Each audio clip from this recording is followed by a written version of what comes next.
Everyone, Matt here from Docs Running, and today we're going to do a 100-mile review of the Asics Kayano 30. So this has actually been a long time coming. I've had 100 miles in this shoe for quite some time. I have probably closer to like 120, 130 right now. And my thoughts about this shoe have stayed fairly consistent from the original with some mild updates. So I figured, hey, let's still talk about this thing. How is it doing after 30 miles? Which is really important for me as someone who rips through shoes, especially is going to ask, how's the durability? And to answer that right off the bat, it's doing great. But before we dive in a little anymore, let's talk about some of the specs and get into what this shoe is, who it's for, and who it might work best for. So coming in at men's size 9, this thing is 10.7 ounces. Women's size 8 is 9.3 ounces. There's a 40 millimeter heel, 30 millimeter forefoot for a 10 millimeter drop. This shoe has totally been reconstructed from the past. The midsole is totally different. They are no longer using posts, despite what this looks like, but we'll talk about this 4D guidance system in just a second. Outsole has been redone. Midfoot been filled in very nicely. The upper is totally different, fits different, which is where we're going to start. So over the course of this 100+ miles, the fit is noticeably different from previous versions. A lot of the Kayanos, I kind of felt like things were just a little snug, and so people that had more narrow feet probably love that. For me, it was like almost enough room for me. I wish it just had a little bit more. That fixes this for me anyway. Fit is much wider than the past. So I've got a good amount of room in the forefoot. Midfoot, I actually had to tighten the laces down a little bit, make sure I got a secure fit. Heel's fine because there's a ton of heel collar cushioning back here that kind of snugs your heel up. And because there's so much heel collar cushioning, I had no issue with the heel counter. So fit is definitely on the wider side. In the forefoot, you can splay your toes a little bit. And for those wearing this shoe, like if you're working in the hospital or if you're someone that just stands on your feet for long periods of time, this actually works really well because there's enough room for your feet to handle some swelling and to be able to move them a little bit. Not like it's going to snug them up really a ton where it gets too tight. You've got room to move a little bit without it being sloppy. I didn't have any slipping issues. It just gave me enough room. It was really comfortable for long efforts and long days. So I've used this both running and standing for long periods of time, teaching, treating, doing all kinds of stuff, and it's been totally fine for those looking for that. So upper, big update, more room, definitely. I wouldn't say volume-wise, but I definitely say width-wise for sure.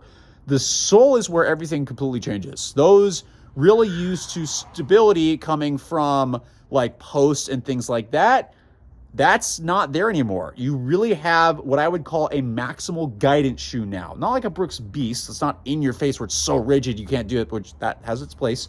But they are using all the things that we've been talking about as alternative ways to create stability without a post. So first thing, sole is definitely wider. This does not get in the way. Sometimes when you widen the midfoot, it makes the shoe too stiff. They took care of that really well with a really, really good rocker to this, especially in the forefoot. So early rocker right here, which when you hit the midfoot, it transitions you really nice forward, and I've never had an issue with stiffness at the midfoot. But it is very stable, not in a throw this in your face kind of way, but in like, this is a really nice stable platform. I'm not collapsing over this. I'm not going too far out. It just feels like I'm nicely secured in the middle without being forced in either direction. So midfoot nice and wide. They have pretty significant sidewalls on both the lateral and medial side. I will say this shoe feels much more guidance based than something like the GT2000. The GT2012 has a lot of medial stability you can really feel. You don't feel it as much in the Kayano 30, and that has not changed. Even as the shoe has broken in, it's felt very centered. I have to admit, I'm not really sure about the 4D guidance system. I know internally the geometry is set up to keep you very centered, which it does a great job of, but this actually feels, this 4D, feels softer than the rest of the sole.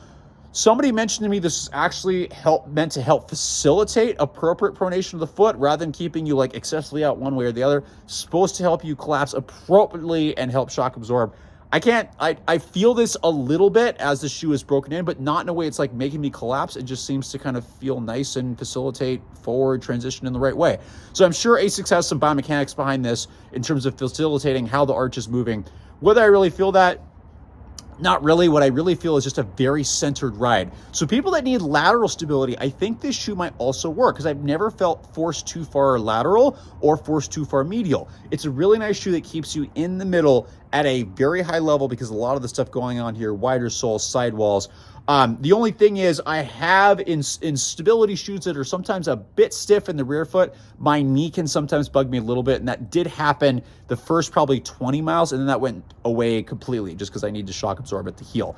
So I will say rear foot is just a teeny bit more stiff, but not in a bad way, which takes me to my next thing again. This is still one of the smoothest heels in a Kayano that I've experienced. Do I think this could be better? Yes, I think they could shave a little bit more of this off, have a little bit less posterior flare, but it's still really good because when you land here, this collapses, this little, whatever you want to call this little like collapsible like break-in right here does a really good job. It's a little early landing, but it's way better than the previous and just a fairly smooth transition. Asics, I still think you can do even better. Like the GT2000 did a really good job with this, but I will give them credit because what it does do is it lengthens out your initial contact phase, which is where the majority of impact happens, and it makes for a fairly smooth rear foot landing.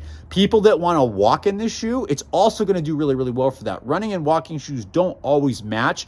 And I think for walking, as I've experienced, this shoe does really well. The sole at those slower speeds transitions really, really well. At running, again, it's 10.7 ounces. It's not a light shoe. It can be a little clunky unless you're okay with going an easier, slower pace. If you do that, it locks in. It's great. If you're trying to pick up the pace at all, forget it. This is not the shoe to do it in. That's not what this is for, which is why it works well for slow jogging and walking, and it is accessible in both those. But faster running, nope. G2000, something else, not this. But it is very comfortable. I can see why, and I was really surprised that very early on when this was released, I was already seeing people in public wear this, and I'm like, oh, that's interesting. I'm seeing the Kayano 30 already. I was seeing people walking it quite a bit. I was seeing people in the hospital wear it quite a bit, and I was like, oh, okay.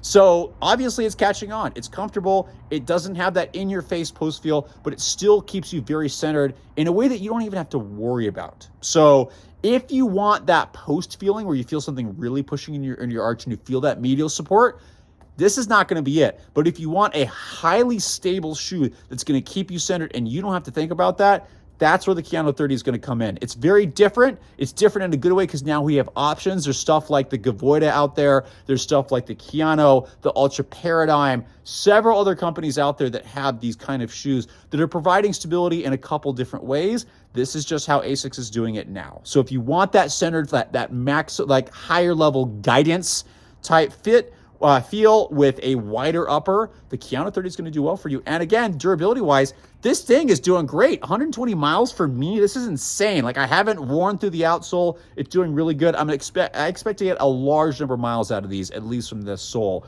And the sole hasn't really changed, to be honest. Like the ride, still a little bit soft without being mushy. It's just kind of just right. So I'm actually really impressed. I'm really curious to see where this goes. Asics, I would encourage you, if you can make this lighter, that would be great because it gets a little clunky. But if that's something you're not bothered by, it's going to be great. I'm still going to encourage Asics. You know, if you could shave this down, it would save some weight. So just a little bit. But overall, after 100 plus miles, this is great. I would really encourage, if you're looking for a new Kayano, you want something a little bit different, it's going to do really, really well for you. If you want the old Kayano, this is not going to be it. It's going to be different. You have to get used to it. There's not as many of those post-like feeling shoes. The GT2000 might be a better alternative for you if you want that post-like feel, even though it doesn't have one, it still has that more medial fit. But outside of that, I'm really enjoying this shoe. Asics, good job. And I hope this video helps you figure out if you want to wear this shoe or not.